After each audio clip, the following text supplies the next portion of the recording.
Hey creeps, it's Horror Free For All.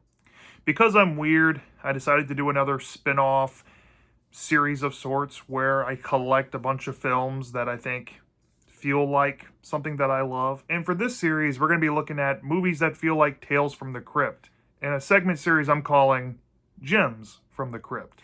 Now, the inaugural movie for this playlist, I couldn't have picked a better example of what I'm trying to get at here. As what I'm trying to pick for each of these movies in this series are films that feel like feature-length Tales from the Crypt episodes. And if you don't know what I'm referring to when I say Tales from the Crypt, I'm referring to the classic late 80s to mid 90s anthology show that came out on HBO. This first movie we're going to be looking at today came out in 1999. It was written by Ted Griffin and directed by Antonia Bird. And the film in question is Ravenous. Now, Ravenous I recently discovered. It wasn't something that was on my radar, but I found it at a Goodwill and it piqued my interest enough to check it out.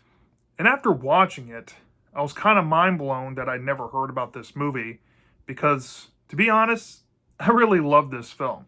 And after doing some digging on the behind the scenes on the disc and learning stories online and hearing how much of a troubled production this film was, I'm actually shocked that a big budget 20-something million dollar movie came out as good as it did. Now, to provide you backstory on Ravenous, the writer, who is Ted Griffin, had written an original story to be a humongous allegory on a big idea that Americans used to prosper westward expansion back in the 1800s. And that idea was manifest destiny. Now, the movie, of course, would circumvent that idea and use that commentary to facilitate a story about hungry cannibals. If you're not familiar with the Donner Party incident, a group of travelers heading to California traveled through the Sierra Nevada mountains during that time period in the 1840s.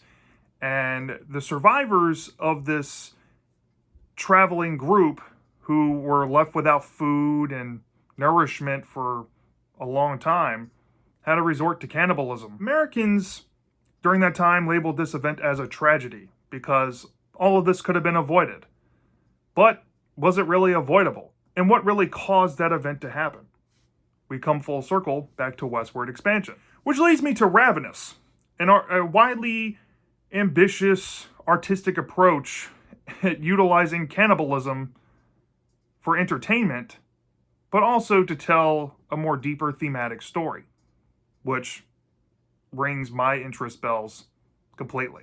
Now, to give you a rundown about what Ravenous is about, during, I think, the Spanish-American War, a war of which in the 1800s took place so that Americans can acquire territory from Spain/Mexico. We have a cowardly U.S. officer played by Guy Pearce, who we learn very early on has a troubled history, let's just say. He was in a battle where he witnessed his fellow men get brutally slain, and he thought it would be in his best interest to lay down and play dead. And of course, the enemies picked up his body, dragged him to a pile of corpses where he was on the bottom, and he awakens in a blood cesspool, let's just say. Once he gets out of the giant pile of bodies, he ends up grabbing an enemy's gun after snapping his neck and surviving the ordeal after escaping with gun in tow to a nearby facility. There, he recounted his story, and he had to live his trauma of blood once there's a massive feast of a bunch of men eating meat. Because the on-site commander notices his apprehension and, holes in his story of what he had to tell, he sends him off to the Sierra Nevadas to a military outpost until he could find something better to do with him. Now, once Guy Pearce's character ends up there, he ends up meeting a whole cavalcade of characters from actors that you might recognize. And I'm going to read the back of my DVD here because it's easy to do that instead of trying to remember off memory. We have officers played by Jeremy Davies, Jeffrey Jones, John Spencer, Stephen Spinella, Neil McDonough, and David Arquette. Now, all of these characters have their own distinct personalities, but they all seem to get along in this small communal way.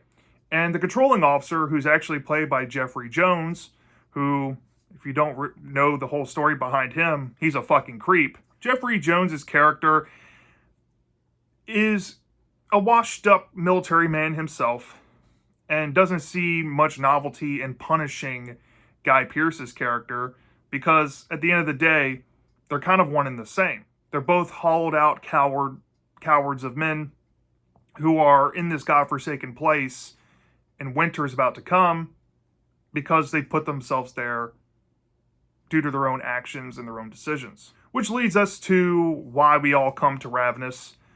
How does the cannibalism start? Well, one fateful night, a character played by Robert Carlyle comes out of nowhere and falls down and passes out outside of one of the cabins. When the fellow soldiers realize that he is,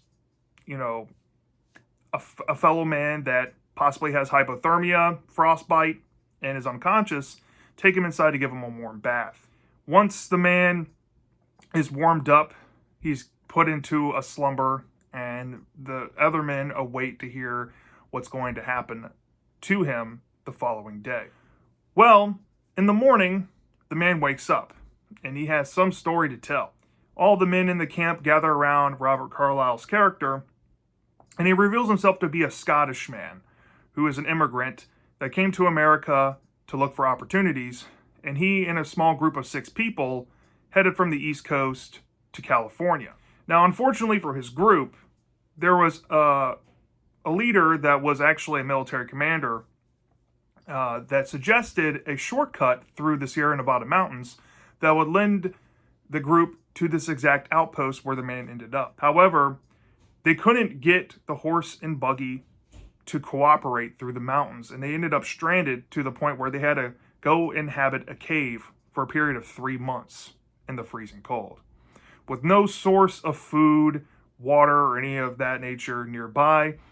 They had to literally eat what they could find. They had to eat the oxen that they brought with them. They had to eat their own horses.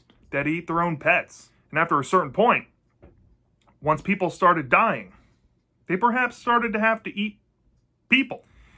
And this man, Robert Carlyle's character, claims that the leader that brought them to this point to begin with went mad after eating the first person and started mercilessly killing all the others.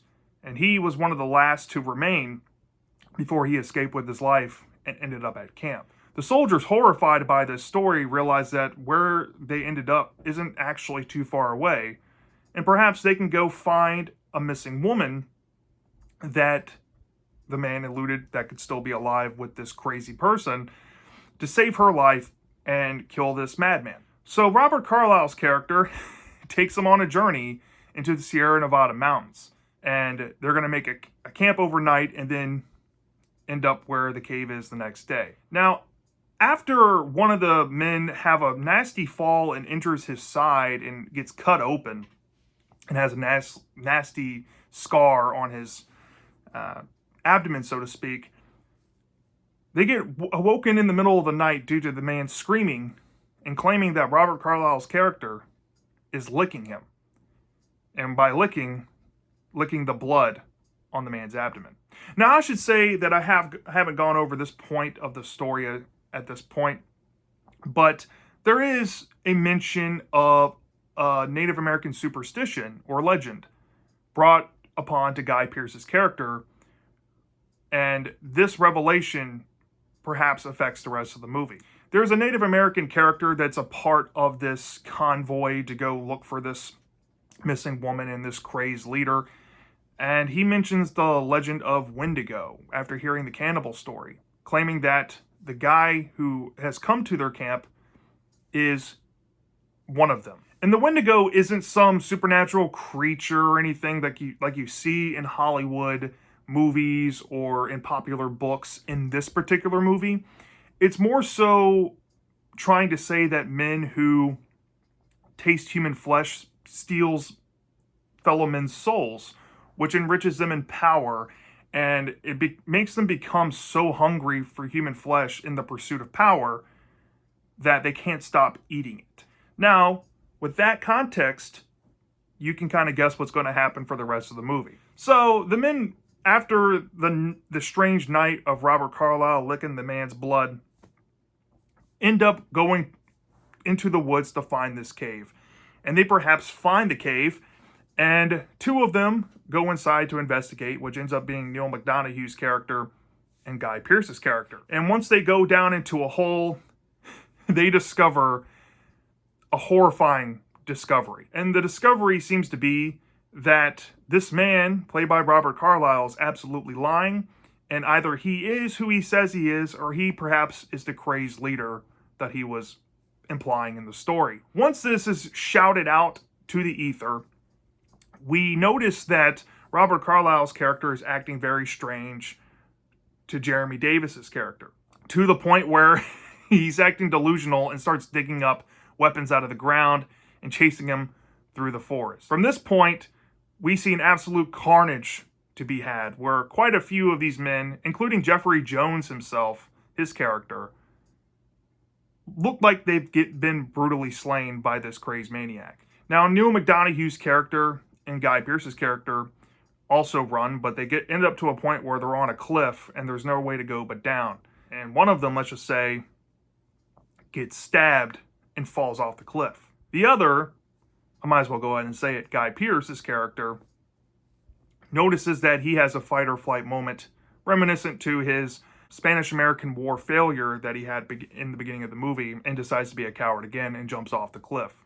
Once he barrels down the mountainside, he realizes that he's broken his leg, but he's directly next to the body of his now deceased comrade, and he doesn't know how long he's going to be there, but he ends up to the point where he has to fix a broken bone in his leg and knows that it's only going to heal if he perhaps gives into an urge that was implied by the Wendigo legend.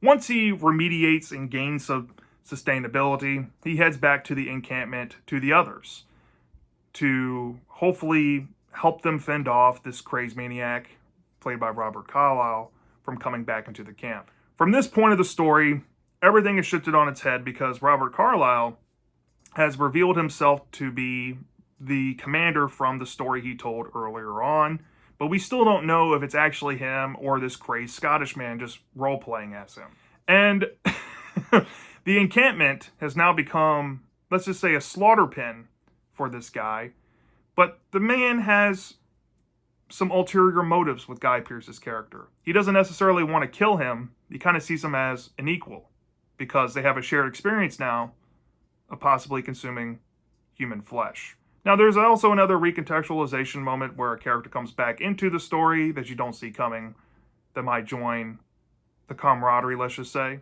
And there's plans to ultimately make this camp a stage for travelers coming through the Sierra Nevada mountains to end up being a food source and potential recruits to this new cannibal army. This revelation horrifies Guy Pearce's character, and he has to make a decision and some premeditated planning to make sure that he can put a stop to this plan.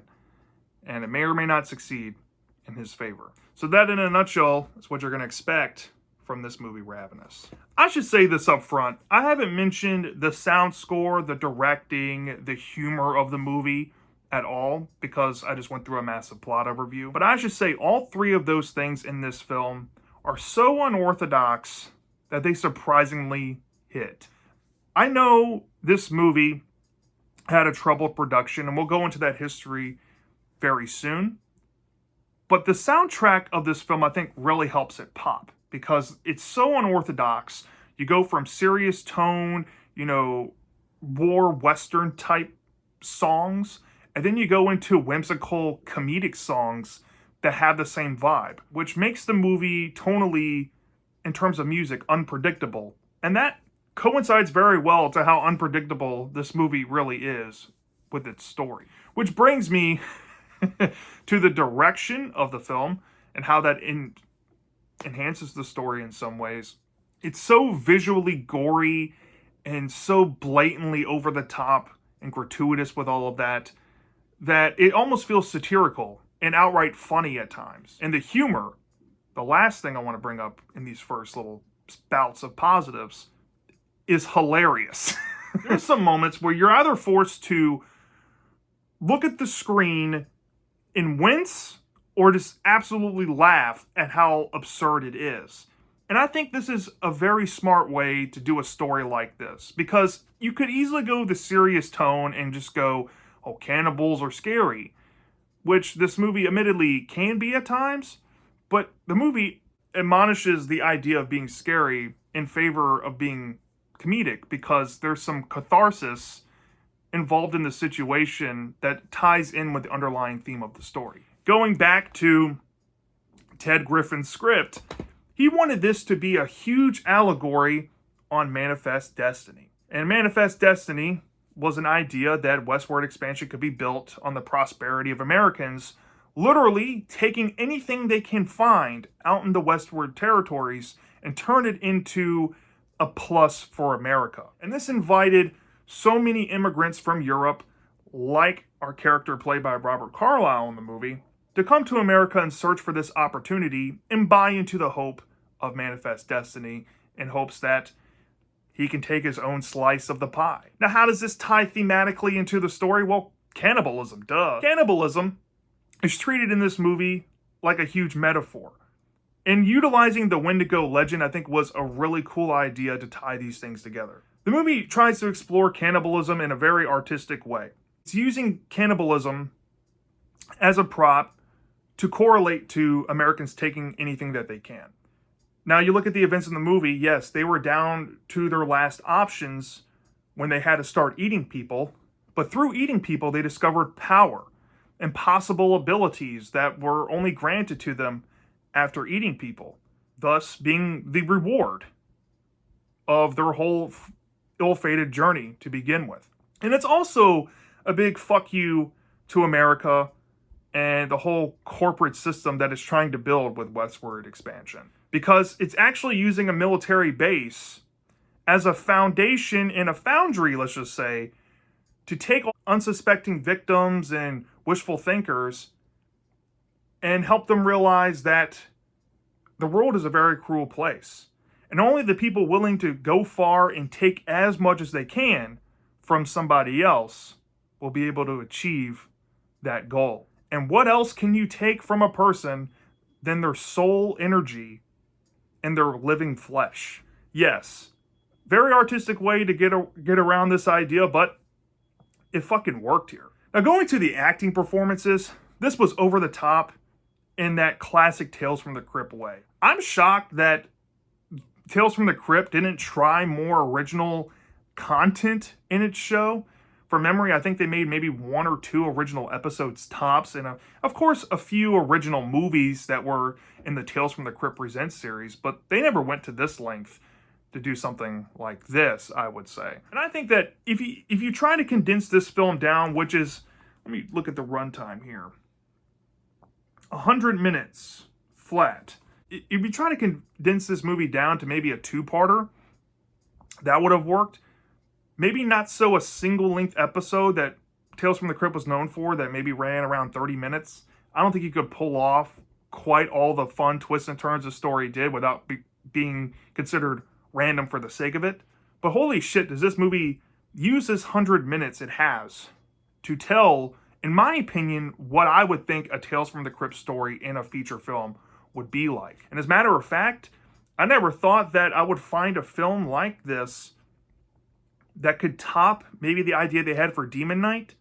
But if you put this movie next to Demon Knight, give me this all day long. I'm going to say this now as well.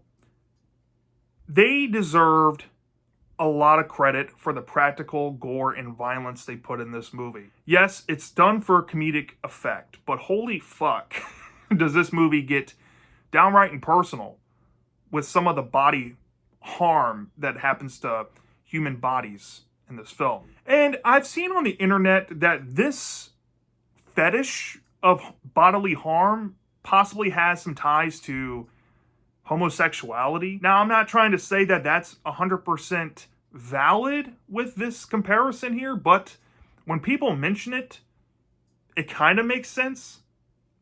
You know, I'm not saying that this is a reason why I love it. If you like it for that, good for you out there. But I do see the parallels of, for example, Robert Carlyle's fixation on human flesh and the way he talks to fellow men at the camp.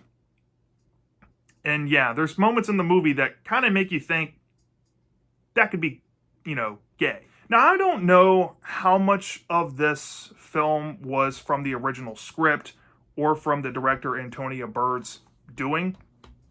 I know Antonia Bird was known for her UK films in the 90s that gave her some popularity. It also introduced her to the actor Robert Carlyle himself, who recruited her to make this movie with him after the original director of this movie made filming an absolute hell for the first 3 weeks, to the point where the director got fired and taken off set, and the actors went on strike because they wanted to replace the director with other directors they were not fond of. And Robert Carlyle absolutely refused to participate and was willing to sit there and cost the studio money unless he can have a director that he liked to make the film. Thus, history was made and Antonia Bird became the director. Now, on top of that, this film had tremendous meddling from the studio, and the studio in question for this film was 20th Century Fox. They constantly went back and forth with Antonia, trying to tone down some things that were prevalent in the movie and in the original script. And it became a war of wits, let's just say, between the artists and the people funding the art being made. And I have to say, this isn't the first time this has happened with a movie that ended up somehow a disaster piece, given the situation. But to hear that this movie turned out great, despite the creators wanting to have their own mark on the film and despite the studio wanting something else, I think perhaps that maybe it was all for the best. Because who knows what this movie would have been if it were any different. And sometimes I'm curious about that stuff, but after seeing the deleted scenes and hearing some backstory about certain things that were cut out, I can kind of appreciate that they were left out. All said and done, is there any negatives to this movie for me? Honestly, yes and no. There's nothing really wrong with this movie other than it's just unapologetically weird and acquired taste, I feel. I know how much this movie has gathered a cult following over the years, and I guess I'm part of the cult. And I can see some open flaws with it, like the big one for me, I guess, if I had any, would be the Wendigo legend and how this ties into the story is used very loosely, but it's kept on course to the point where it doesn't overstep its boundaries. And there's enough suspension of disbelief where it keeps it in that realism bubble and it never pops it. So I'm willing to be forgiving on that aspect. Other than that thing, I'd probably give Ravenous a shocking 5 out of 5 stars. This has to be one of my favorite horror movies of all time. I don't normally use this term often, but I think it's a masterpiece. In a juxtaposition to another popular cannibal horror movie called The Texas Chainsaw Massacre, which came out in the 1970s, that movie was just unapologetically brutal and groundbreaking for its time in exploitation cinema and helped birth the popularity of what became slashers, even though it's kind of hard to consider the original Texas Chainsaw Massacre a slasher movie. Ravenous, on the other hand, is just a deplorable artistic exploration into depravity, using that depravity to scrutinize a popular thought of a bygone era, and helps paint a picture in a historical lens of how damaging those thoughts could have been if perhaps this world of the macabre that's in this film was overlaid on our own reality. And in a lot of ways, things that happened in Ravenous did happen in real life and can be correlated to what this film is trying to say with its messages. With that being said, if you have not seen Ravenous and you are a fan of Tales from the Crypt, go watch this movie. I know it's a bit deeper in its metaphorical message and its delivery on that front than your average Tales from the Crypt story, but where it shines and feels like that franchise, it's its glorious depiction of violence, its over-the-top character performances, and its unforgettable moments that will linger with you after you see the film. That being said, until next time, take care everyone, and have a great day.